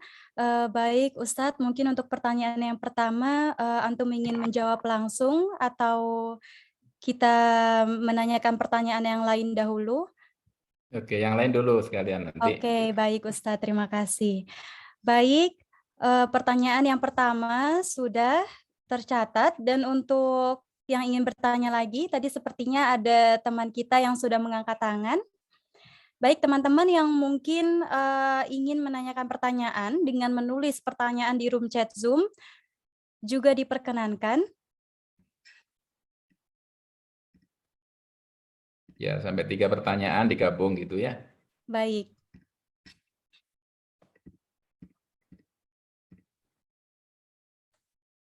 Baik, sudah ada teman kita yang mengangkat tangan. Ada Kak Elvarin Damarisa. Baik, boleh dipersilahkan untuk mengajukan pertanyaannya. Mohon untuk membuka mikrofon terlebih dahulu.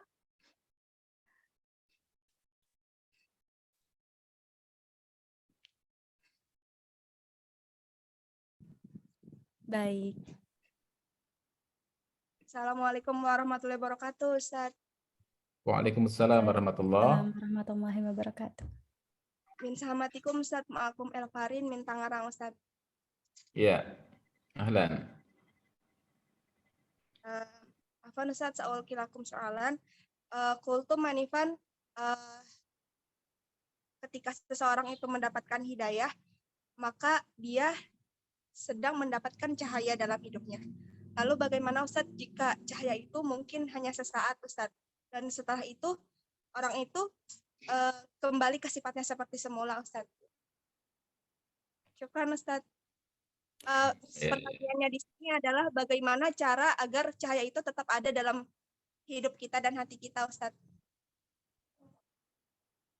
Baik, terima kasih banyak Kak Elvarin atas pertanyaannya.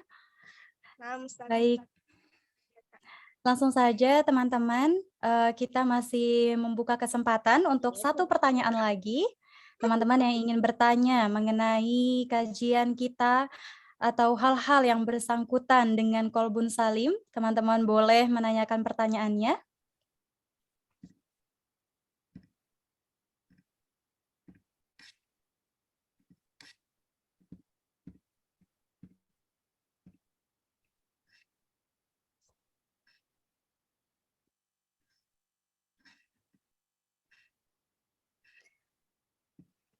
Baik, jika ada tidak ada pertanyaan lagi dari teman-teman atau mungkin dari panitia, boleh juga mengajukan pertanyaan.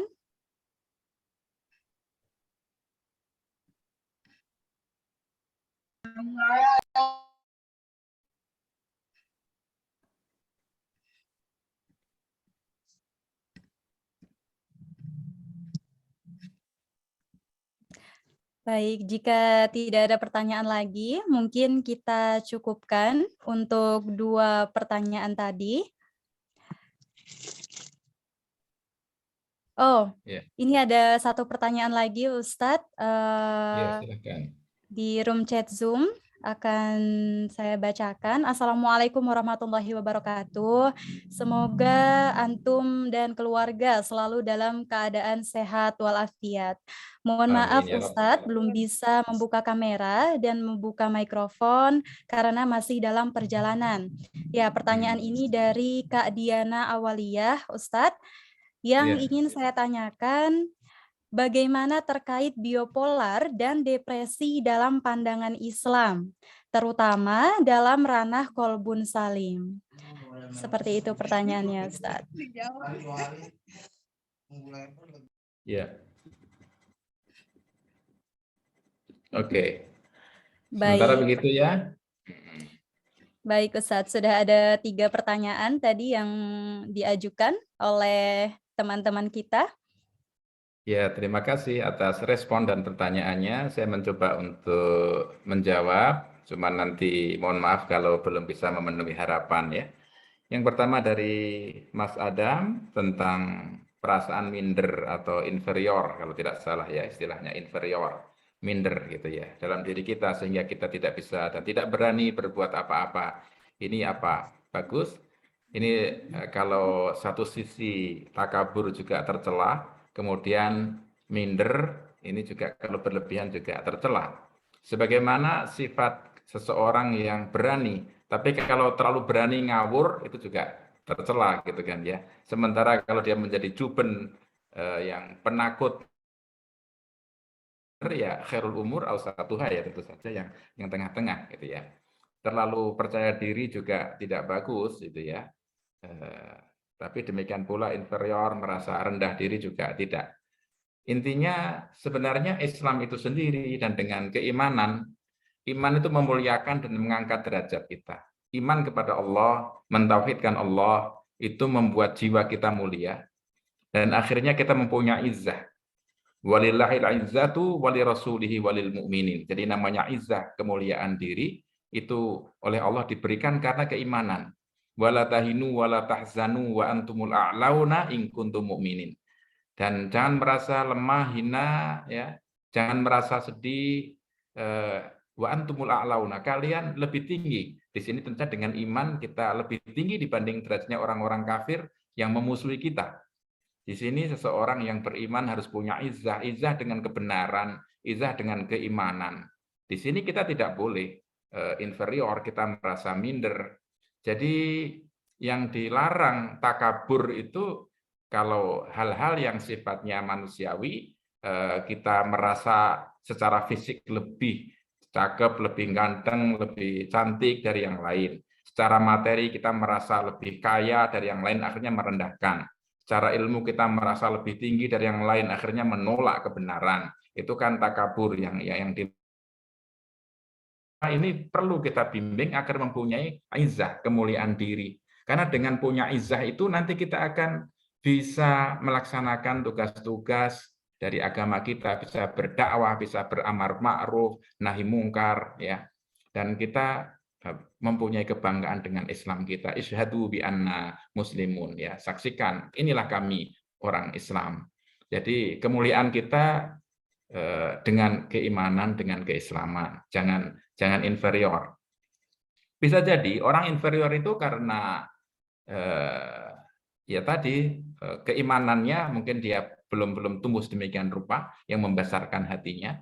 Yang kedua, mungkin pergaulannya kurang sehingga dia merasa terkucilkan, atau kecakapan dan keterampilannya yang juga tidak dimiliki sehingga tidak bisa berkontribusi di tengah-tengah masyarakat. Maka dengan kita belajar, dengan banyak pengalaman, dengan bergaul, melihat banyak, meluaskan wawasan, mudah-mudahan bisa menumbuhkan rasa percaya diri kita. Tapi tentu saja tidak boleh over ya, terlalu over confident itu ya. Jadi terlalu percaya diri sehingga tanpa perhitungan gitu lah. Karena gontor biasanya hanunya itu tinggi gitu ya, itu terlalu over confident itu ya. Yaitu jadi inferior memang sifat yang tidak baik sehingga akhirnya sekarang menjadi bangsa yang terbelakang, tertindas seolah-olah Barat itu lebih maju seolah-olah dalam bidang sains, dalam bidang peradaban materi. Akhirnya kita merasa minder karena minder kita ngekor mereka, seolah-olah kemajuan itu hanya dari Barat, akhirnya kita ke Barat-Baratan. Itulah akibat dari inferior tadi, akhirnya kita mempunyai mutiara, yakni kebenaran Islam, keindahan Islam itu malah kita buang karena kita minder dengan Barat. Itu berbahaya sekali. Tapi hendaknya kita punya izzah, kemuliaan diri dengan Islam dan iman kita. Baik, yang kedua dari Ukhtuna Elfarin ya, yakni kalau seseorang mendapatkan hidayah itu adalah cahaya, dan bagaimana supaya cahaya itu bisa tetap dalam diri kita begitu. Ya memang ukhti fillah, yang namanya iman itu kan pasang surut ya.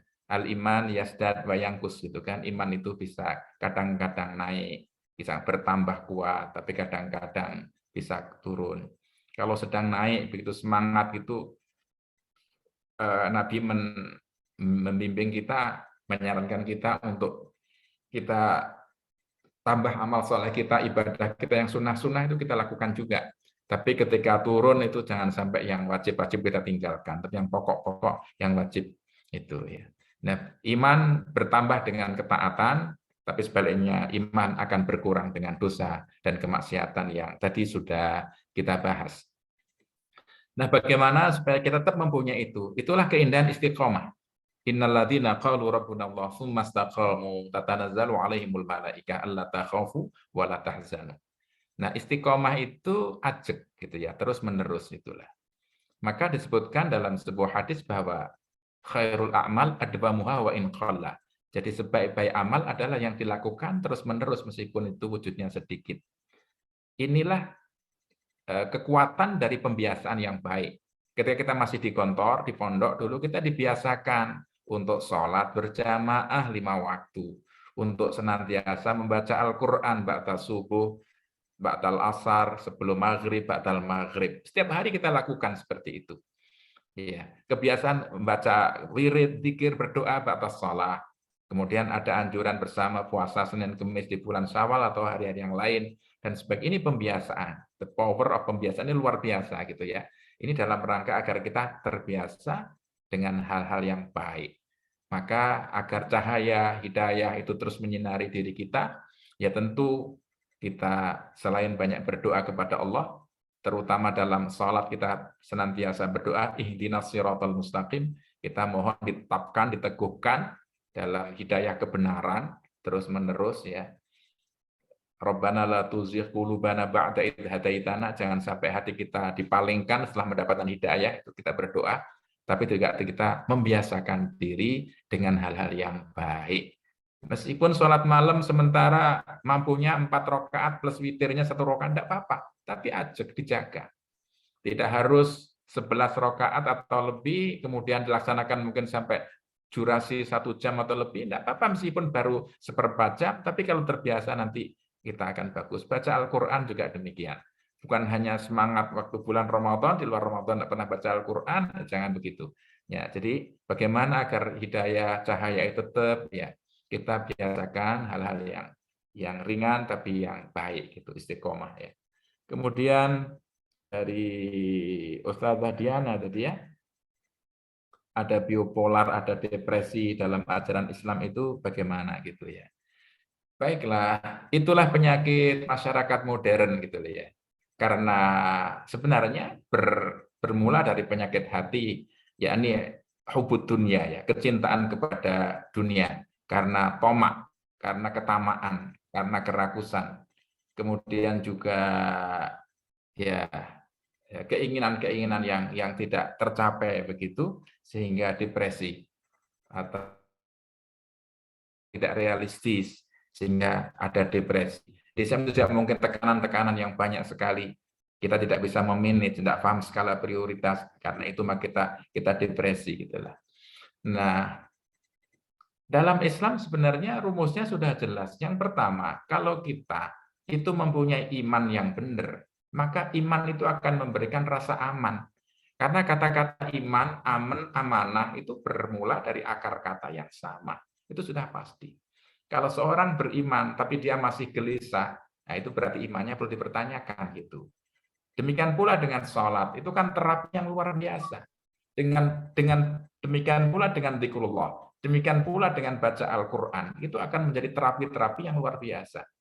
Walhasil sebenarnya, ya kalau seorang itu masih dihinggapi penyakit kegelisahan, depresi, susah tidur dan lain sebagainya, ya berarti keimanan, tawakalnya, kemudian kualitas ibadah dia yang perlu dibenahi. Penyakit itu ada 2 ya, ada penyakit badan, ada penyakit rohani tadi ya, penyakit hati itu kan ya. Hal-hal yang berkaitan dengan penyakit badan itu biasanya ikhtiarnya kurang. Jadi kesimpulannya para dokter begitu. Kalau orang itu penyakitnya di badan ya, badannya namanya kolesterolnya tinggi, gula darahnya tinggi, apalagi gitu ya. Penyakit-penyakit dalam badan menyerang fisik, itu berarti orang bekerja, dia malas bekerja. Seharusnya dia bergerak, dia malas bergerak. Ya gitulah itu penyakit itu. Tapi kalau kemudian penyakit dalam itu penyakit liver, kemudian penyakit ya tadi termasuk depresi gitu ya, dan lain-lainnya, itu karena pikiran dia, hati dia yang kurang bersih, kurang tawakal, yang resulo, yang tidak qanaah, tidak ridho. Jadi sebenarnya penyakit-penyakit itu karena bagaimana kita memanage hati yang salah, yang tidak ridho, akhirnya tidak pernah puas, tidak pernah bersyukur. Nah itulah akhirnya penyakit hatinya itu akan timbul, akhirnya berbagai macam penyakit rohaninya akan muncul ya. Nah itu yang harus kita hindari. Jadi memang itu penyakitnya masyarakat modern saat ini yang hidup penuh dengan kompetisi, saling sikut dan lain sebagainya. Maka kita kembali kepada bimbingan Islam, insya Allah akan sehat lahir batin. Sementara itu yang bisa saya jawab. Terima kasih, saya kembalikan kepada moderator.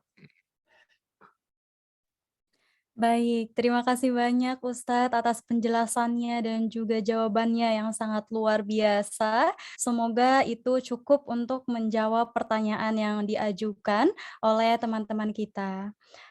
Namun sebelumnya mohon maaf Ustadz, min samahatikum, ini ada 2 pertanyaan lagi dari teman kita, baru saja dikirimkan melalui room chat Zoom. Sekiranya apakah antum berkenan untuk memberikan penjelasan lagi atau dicukupkan untuk 3 pertanyaan Masih saja? enggak apa-apa. Mumpung ketemu silakan. Baik. Terima kasih banyak Ustadz atas kesempatannya. Baik, akan coba Ana bacakan. Yang pertama adalah pertanyaan dari Ukhtuna Nisa. Assalamualaikum ya Ustadzi, sa'as'alu soalan, bagaimana kita membiasakan diri untuk dapat menunaikan sholat dengan khusyuk dan tumakninah? Karena ketidakkhusyuan tersebut menunjukkan bahwa kolbun sakim. Nah, untuk itu mohon pencerahannya ya Ustadzi. Seperti itu pertanyaan yang pertama Ustadz dari Ukhtuna Nisa. Dan untuk pertanyaan yang terakhir ada dari Ukhtuna Nusaibah Mashfu'ah. Assalamualaikum Ustadz, Ana ingin bertanya, seperti yang sudah antum jelaskan tadi, jangan enggan beribadah karena takut riya. Lalu bagaimana cara kita melatih diri untuk beribadah secara ikhlas dan tulus?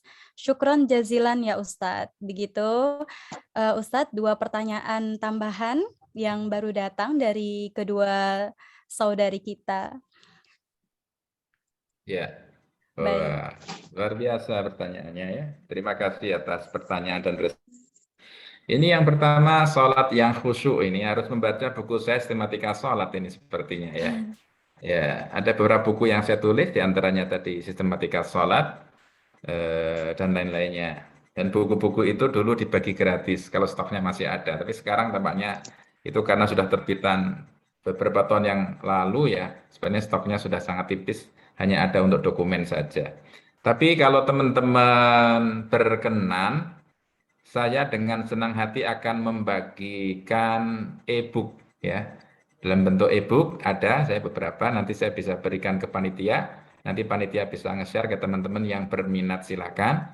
Karena tampaknya untuk yang hardbooknya itu jumlahnya sudah terbatas karena sudah sering dibagi. Dan buku-buku yang kami tulis tidak ditemukan di toko buku, di Latansa pun tidak ada. Karena memang buku-buku itu diterbitkan dengan kontribusi sodakoh infak teman-teman dan kemudian dibagikan untuk hadiah secara gratis.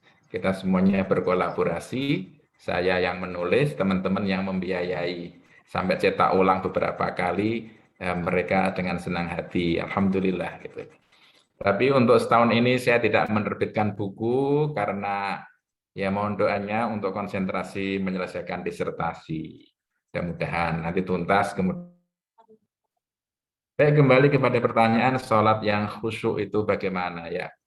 Memang sholat yang khusyuk ya, sholat yang khusyuk ini tidak serta-merta ya kita sholat langsung bisa khusyuk.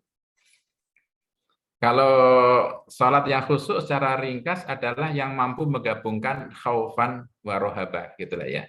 Jadi ada rasa takut kepada Allah tapi juga berharap gitulah ya.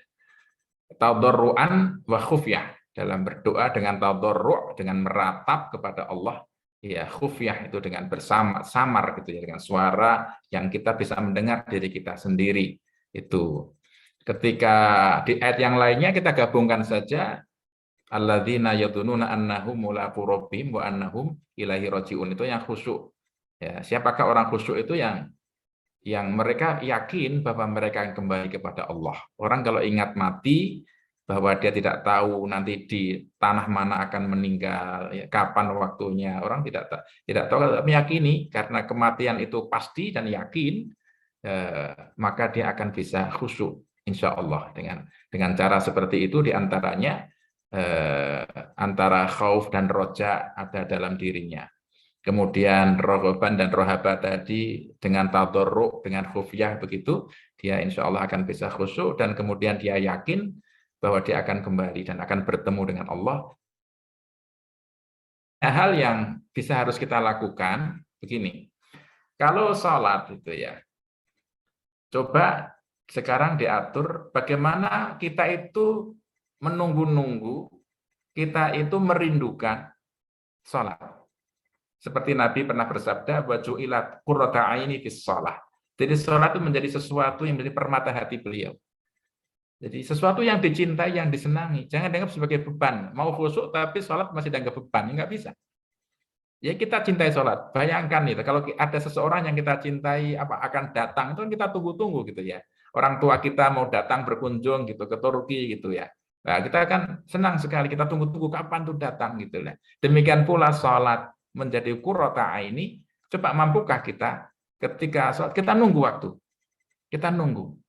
Jadi Pak Yai Hasan dulu pernah sering menyampaikan dalam pidatonya gitu, hendaknya waktu kita itu diatur oleh sholat gitulah, bukan kita yang ngatur waktu sholat. Jadi segala kegiatan apapun disesuaikan dengan sholat. Sholat nomor satu, karena waladikrullahi akbar, ingat kepada Allah adalah urusan yang terbesar. Dan aqimis sholat lidzikri, tegakkan sholat untuk ingat kepadaku. Ya, coba kalau kita punya perasaan itu dulu, kita menunggu-nunggu waktu sholat, kita merindukan sholat, gitu kan. Nah, kemudian setelah itu, ya, kita harus mempunyai kesiapan. Yang namanya khusyuk itu, jawarih kita harus tumakninah, anggota badan kita tumakninah, gerakan kita tumakninah. Kemudian hudurul qalbi, ya, syuhudul qalbi, hati kita ikut menyaksikan. Hudurul aql, akal kita ikut memahami apa yang kita baca. Dan itu luar biasa. Kalau hati, pikiran kita bisa hadir dan memahami apa yang kita baca, itu luar biasa. Sebagai contoh saja, ketika kita duduk di antara dua sujud, kita membaca Rabbil firli. Rabbil firli itu kan kadang kita saking hafal Rabbil firli warhamni dan seterusnya, itu cepat sekali ya. Tapi seharusnya ketika Rabbil firli itu kita merenung selama ini betapa banyak dosa yang sudah kita lakukan. Ya Allah, mudah-mudahan Engkau mengampuni dosaku ketika ini, mau teringat dosa-dosanya itu. Rabbil firli, dosa kepada orang tua, dosa kepada Engkau ya Allah, kewajiban yang kita telantarkan, ini itu, dosa amanah, dan lain sebagainya. Rabbil firli, Rabbil firli. Ketika warhamni itu kita membayangkan, kita teringat dengan rahmat Allah. Rahmat Allah yang wasi'at kulla syai', yang mencakup langit dan bumi dan segala sesuatu. Rahmat Allah semata. Kita diciptakan sebaik-baik bentuk rahmat dan nikmat Allah. Kita diberi Islam, iman, rahmat dan nikmat Allah. Ada Quran diturunkan, itu rahmat betul-betul. Itu rahmat semuanya. Karunia, rahmat, nikmat. Rabbil firli warhamni wajburni. Kita merasa kekurangan kita banyak sekali. Perilaku kita, akhlak kita, ilmu kita, ibadah kita kurang, maka mohon disempurnakan, diperbaiki oleh Allah. Dan dengan huduru al-aql wa syuhudul qalb, dan merasa bahwa kita betul-betul sedang bermunajat menghadap Allah, karena man arada an yunajiya rabbahu falyusolli. Siapa yang ingin bermunajat, berbicara, bermesraan dengan Tuhannya, maka dia salat. Man arada an yukallimahullah falyaqra al-Qur'an. Siapa orang yang ingin diajak bicara dengan Allah, baca Al-Qur'an. Terlebih salat itu juga bisa dikatakan sebagai makdubah. Makdubah itu kan hidangan. Dalam hidangan itu terdapat berbagai macam corak makanan istilahnya. Dalam sholat ada qiyam, ada ruku, ada sujud, yang semuanya punya kenikmatan. Dalam sholat ada istighfar, ada munajat. Dalam sholat ada tilawah. Para ikhwah yang berbahagia masing-masing punya cita rasa kenikmatan. Nikmatnya qiyam, nikmatnya takbir itu berbeda dengan nikmatnya ruku. Nikmatnya tilawah berbeda lagi, dan puncak kenikmatan ketika sujud. Iya, itulah orang yang bisa merasakan halawatus shalah, dan itu lewat kekhusyuan. Ya dilatih. Insya Allah dengan cara seperti itu nanti akan bisa lebih khusyuk, mudah-mudahan. Saya juga sedang berjuang untuk terus bisa begitu. Kadang-kadang kita lengah, kita lewat, dah mencoba untuk khusyuk, ingat sesuatu, segera dikembalikan. Itulah perjuangan itulah ya. Dan salat Allahu Akbar dari awal kita sudah berserah diri, baca Allahumma ba'id atau wajah, berserah diri, intinya itu kan ya. Mohon dijauhkan dari segala macam kesalahan. Al-Fatihah kita baca satu persatu itu dialog. Jangan cepat-cepat Al-Fatihah dibaca satu nafas, jangan. Karena hadis qudsi menyatakan bahwa ketika membaca Alhamdulillahirabbil alamin, Allah menjawab hamidani abdi. Ar-Rahmanir Rahim, asna alayya abdi. Dijawab oleh Allah semuanya. Maliki yaumiddin, dijawab oleh Allah. Majjadani abdi. Maka ayat per ayat itu kita baca. Satu ayat demi satu ayat. Maka terjadilah munajat, dialog dengan Allah. Luar biasa. Dengan begitu maka salat itu nikmat. Dan habis sholat dapat energi kekuatan yang luar biasa. Wa ju'ilat as-shalah, yakni qurrata aini, begitu. Itu diantaranya beberapa kiat untuk bisa khusyuk ya. Kemudian yang terakhir tentang melatih ibadah dengan ikhlas. Tadi sudah saya singgung sebenarnya bahwa kalau ala ilmu bita'alum, ilmu itu harus dengan belajar. Meskipun ilmu itu ada dua kategori, ada ilmu kasbi dan ada ilmu laduni ya. Ilmu kasbi itu ilmu yang kita dengan membaca, mendengar, belajar gitu dengan usaha. Sedangkan yang laduni itu ilmu yang oleh Allah dibukakanlah hati kita dan dicurahkanlah rahmat dan hikmah ke dalam hati kita. Karena ketakwaan kita, karena keikhlasan kita. Maka lebih bagus kalau kita ingin mendapatkan dua-duanya, kita ya belajar, kita membaca, kita ya kuliah, kita ya meneliti, mengobservasi keikhlasan kita. Dengan demikian maka baik ilmu yang kasbi kita dapatkan, ilmu laduni yang semakin luas, semakin dalam, hikmah-hikmah akan dicurahkan Allah kepada kita semuanya. Nah, demikian pula agar amal ibadah kita ini bisa ikhlas, ya harus al-hilmu bitahallum tadi, watak kebiasaan yang baik, sifat yang baik, akhlak yang baik itu memang harus dilatih ya, dilatih terus menerus, nanti insya Allah akan bisa didapatkan. Ya, tanpa latihan langsung ikhlas ya tidak bisa gitu. Maka dari yang sedikit tadi dilakukan dengan penuh ikhlas. Caranya bagaimana? Tentu saja kita niat terlebih dahulu sebelum melakukan apapun. Orang-orang dahulu mengajarkan kepada kita, para ulama, sebelum kita sholat, bacalah al-falak, bacalah an-nas, terutama an-nas ya. Itu kalau itu untuk apa gitu, kadang-kadang orang mau sholat, mau takbir itu berdiri dulu gitu membaca surat An-Nas ya, karena jangan sampai hati kita diganggu ya. Itu begitu, itu kita dilatih untuk ikhlas, apapun harus niat, itu luar biasa. Karena amal ibadah kita itu tergantung daripada niatnya. Jadi niat, kita berbarui niat lagi, apapun sebelum kita melakukan sesuatu, niat. Mau makan niat, mau berjalan niat, mau belajar niat dan sebagainya. Insya Allah dengan cara begitu, nanti tengah-tengah jalan, di tengah-tengah melakukan perbuatan tadi, kita introspeksi lagi. Masih lurus apa sudah belok ini jalan? Kalau belok, begitulah sambil senantiasa mohon kepada Allah. Mudah-mudahan kita terbimbing untuk senantiasa menjadi hamba-hamba Allah yang mukhlasin. Bukan hanya mukhlis, tapi yang mukhlas. Itu berarti ada campur tangan Allah untuk membersihkan hati kita dari niatan-niatan yang tidak baik. Insya Allah.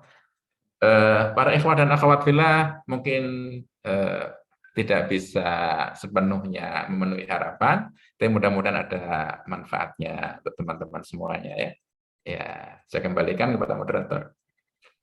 Masya Allah Ustaz, terima kasih banyak penjelasan antum mengenai kekhusyuan sholat dan ibadah tadi sangat luar biasa, dan insya Allah juga sangat membantu kita semua untuk bersama-sama belajar meningkatkan kualitas ibadah kita di hadapan Allah Subhanahu wa Ta'ala. Juga banyak sekali di sini teman-teman kita yang mengucapkan banyak terima kasih kepada antum Ustadz, ada di room chat Zoom meeting kita. Masya Allah luar biasa sekali, kita mendapat siraman kalbu, diingatkan pentingnya terapi sholat, Quran, zikrullah, dan lain sebagainya. Untuk itu kami sangat bersyukur dan berterima kasih dan juga berbahagia atas kehadiran antum di tengah-tengah kita semua pada webinar kali ini. Baik, Ustadz dan hadirin sekalian, mungkin dengan adanya beberapa pertanyaan yang sudah dijawab oleh Al-Ustadz Ahmad Soeharto, kita sudahi sesi dialog maupun sesi tanya jawab kita pada acara webinar kali ini. Baik, terima kasih untuk teman-teman, akhwat dan ikhwan yang sudah mengajukan pertanyaannya yang sangat luar biasa. Baik, teman-teman sekalian, memasuki acara selanjutnya yaitu sesi dokumentasi. Untuk itu, hadirin yang berkenan dipersilahkan untuk membuka kamera.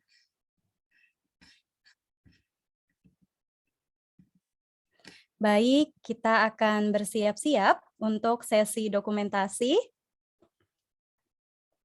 Pada acara webinar kali ini, sungguh luar biasa banyak sekali teman-teman kita yang turut hadir menyimak taujihat, irsyadat, dan tausiah dari ayahanda tercinta kita, Al-Ustadz Ahmad Soeharto. Dan oleh karena itu kita memiliki 4 slide pada agenda webinar ini.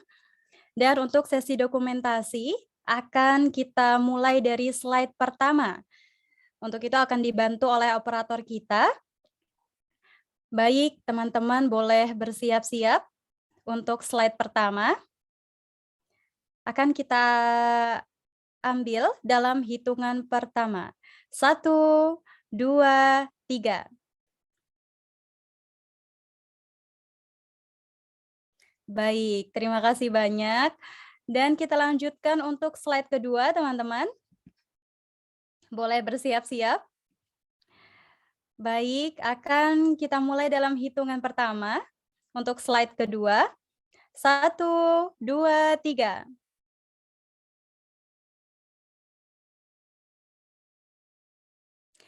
Baik, terima kasih banyak teman-teman sekalian. Dan kita masih memiliki 2 slide lagi.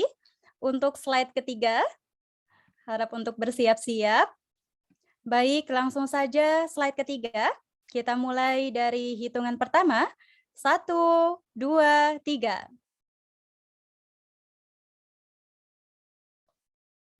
Baik, slide ketiga sudah. Kita lanjutkan untuk slide terakhir, slide keempat.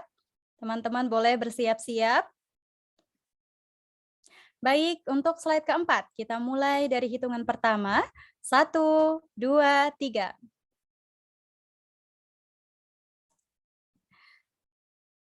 Baik, slide keempat sudah. Untuk itu usai sudah sesi dokumentasi kita pada acara webinar ini. Terima kasih banyak teman-teman yang sudah berkenan untuk mengikuti sesi dokumentasi kita dengan membuka kamera.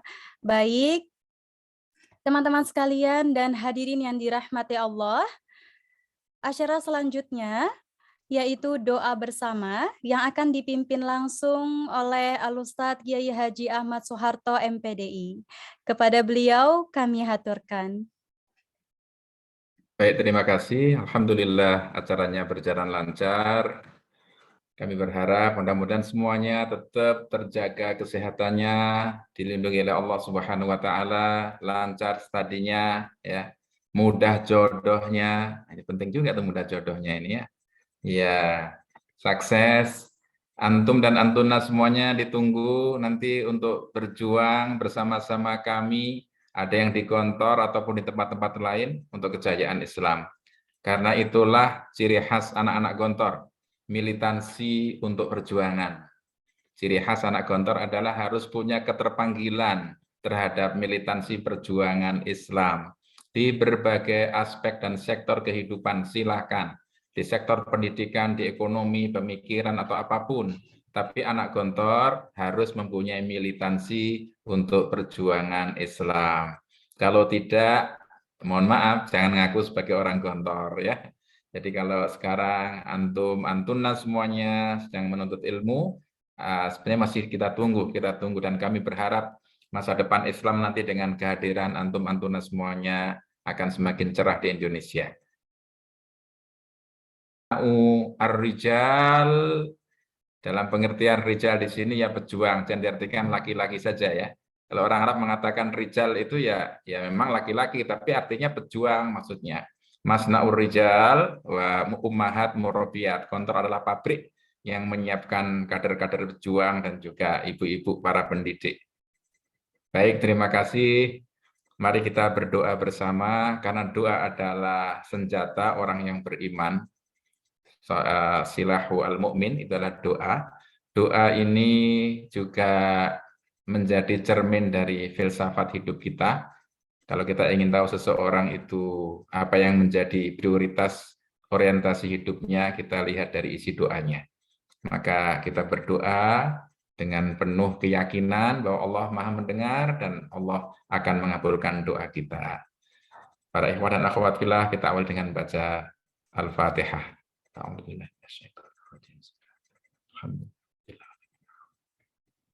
Iyyaka na'budu wa iyyaka nasta'in. Ihdinas siratal mustaqim. Siratal ladzina an'amta 'alaihim.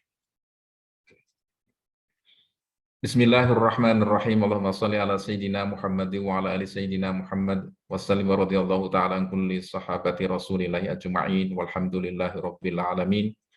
Alhamdulillahi hamdan yuwafi ni'amahu wa yukafi mazidah ya Rabbana lakal hamdu kama yanbaghi li wajhikal karim wa 'azimi sultanik. Allahumma anta rabbuna la ilaha illa anta khalaqtana wa nahnu 'ibaduk wa nahnu 'ala ahdika wa wa'dika mastata'na na'udzu bika min syarri ma sana'na nabu'u laka bi ni'matika 'alaina wa nabu'u bi dhunubina faghfir lana fa innahu la yaghfiru dhunuba illa anta. Rabbana zalamna anfusana dhulumatin katsirah wa la yaghfiru dhunuba illa anta faghfir lana maghfiratan min 'indik warhamna innaka antal ghafurur rahim. Rabbana ighfir lana wa liwalidayna warhamhuma kama rabbayana shighara wa li ikhwanina alladhina sabaquna bil iman wa la taj'al fi qulubina ghillan lil ladzina amanu rabbana innaka ra'ufur rahim. Rabbana auzi'na an nashkura ni'mataka allati an'amta 'alaina wa 'ala walidayna wa an na'mala shalihan tardah wa adkhilna bi rahmatika fi 'ibadikas salihin wa aslih lana fi dhurriyyatina inna tubna ilaik wa inna minal muslimin. Rabbana hab lana min azwajina wa dhurriyyatina qurrata a'yun waj'alna lil muttaqina imama. Allahumma habib ilaina al-iman wa zayyinhu fi qulubina wa karih ilaina al-kufra wal fusuqa wal isyan waj'alna minar rasyidin. Allahumma inna nas'aluka imanan kamilan yubashiru qulubana wa yaqinan shadiqa wa qalban syakira wa lisanan dzakira wa ilman wa rizqan wasi'an halalan thayyiban mubaraka wa taubatan qabla al-maut wa rahmatan 'indal maut wa maghfiratan ba'dal maut wal fawza bil jannah wan najata minan nar. Allahumma anfa'na bima 'allamtana wa 'allimna ma yanfa'una warzuqna 'uluman tanfa'una fid dini wad dunya wal akhirah. Rabbana atina fid dunya hasanah wa fil akhirati hasanah wa qina 'adzabannar. Walhamdulillahi rabbil alamin. Assalamualaikum warahmatullahi wabarakatuh.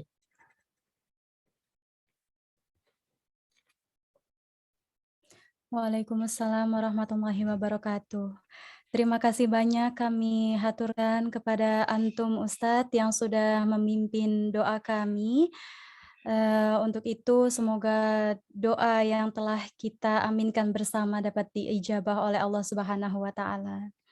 Amin ya Rabb. Baik, alhamdulillah wa syukrulillah, alhamdulillah ikhwan wal akhwat sekalian.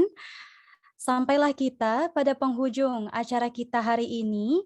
Semoga dengan adanya acara ini, kita dapat bersama-sama mengambil nilai dan pelajaran dan juga mendapatkan banyak manfaat serta keberkahan dari acara webinar atau kajian tematik 1 dekade KPM Turki ini. Semoga dengan mengikuti kajian ini kita dapat bersama-sama tazkiyatun nafas, dan juga bermuhasabah diri untuk menjadi versi terbaik diri kita di mata Allah Subhanahu wa Ta'ala, dan sama-sama belajar untuk membebaskan hati kita dari segenap penyakit hati seperti rasa iri, dengki, hasad, takabur, niat-niat maupun prasangka buruk terhadap sesama saudara muslim kita, dan juga dari segala penyakit hati lainnya. Amin Allahumma amin. Dan sekali lagi juga ingin kami sampaikan kepada Al-Ustadz Ahmad Soeharto, doa kami menyertai antum dan keluarga, semoga senantiasa dalam keadaan sehat walafiat, diberi keberkahan dunia dan akhirat. Salam Amin ya kami Rabbal untuk Alamin. Ibunda juga Ustadzah Silvana. Semoga Nah, antum insya dan Allah. keluarga selalu Ya. dalam kebahagiaan dunia dan akhirat. Amin. Doa kami untuk Ya. antum, la'allakum fi himayatillahi dawaman. Amin ya Rabb. Baik. Dan untuk menutup acara ini teman-teman sekalian, marilah kita bersama-sama membaca doa kafaratul majlis. Subhanakallahumma wa bihamdika asyhadu an la ilaha illa anta astaghfiruka wa atubu ilaik. Wa sallallahu ala sayyidina Muhammad wa ala alihi wa sahbihi ajma'in walhamdulillahi rabbil alamin. Baik, Ya. Ana Nada Fauzia selaku pembawa acara pamit undur diri. Mohon maaf atas segala kesalahan dan kekhilafan dalam membawa acara ini. Akhirul kalam, syukron bila ghayah wa hamdan bila nihayah. Wassalamualaikum warahmatullahi wabarakatuh. Waalaikumsalam warahmatullahi wabarakatuh. Saya pamit ya. Ya, terima kasih banyak Ustadz. Ya. Ternyata tiba-tiba sudah ada di Turki, ya. Masya Allah. Iya. Ini orang Padangan kan? Iya Iya, orang Ustadz. Padangan kan? Iya, orang Nah, Padangan ada di Ustadz. Turki. Sangat Alhamdulillah. terharu bisa berjumpa dengan